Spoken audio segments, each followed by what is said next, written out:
राष्ट्रवादी काँग्रेसचे राष्ट्रीय अध्यक्ष शरद पवार व माजी केंद्रीय गृहमंत्री सुशीलकुमार शिंदे हे अकलूज येथील शिवरत्न बंगल्यावर पोहोचले आहेत.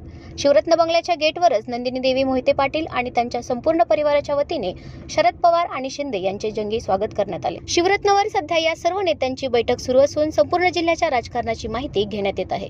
मोहिते पाटील यांचे कार्यकर्ते सांगत आहेत की सध्या नरेंद्र मोदी यांची हवा संपलेली आहे. त्यामुळे सोलापूर लोकसभेचे आमदार प्रणिती शिंदे आणि माढा लोकसभा मतदारसंघात धैर्यशील मोहिते पाटील हे निश्चित निवडून येतील असा विश्वास कार्यकर्ते व्यक्त करत आहेत.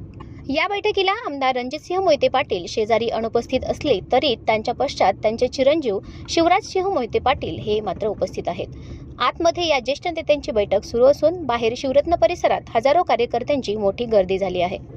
राष्ट्रवादीचे सर्वेसर्वा शरद पवार तसेच काँग्रेसचे नेते सुशीलकुमार शिंदे यांच्या उपस्थितीमध्ये शिवरत्न बंगल्यावर मोहिते पाटील आणि पवारांमध्ये खलबत्ते रंगले होते. सुमारे 2 तास रंगलेल्या चर्चेमध्ये मोहिते पाटील यांचा पक्षप्रवेश निश्चित झाल्याचे सूत्रांकडून समजते. दुपारी 4च्या सुमारास राष्ट्रवादीचे प्रदेशाध्यक्ष जयंत पाटील यांच्या उपस्थितीमध्ये धैर्यशील मोहिते पाटील आणि काही मोहिते पाटील सदस्यांचा राष्ट्रवादी काँग्रेसमध्ये प्रवेश निश्चित झाला आहे.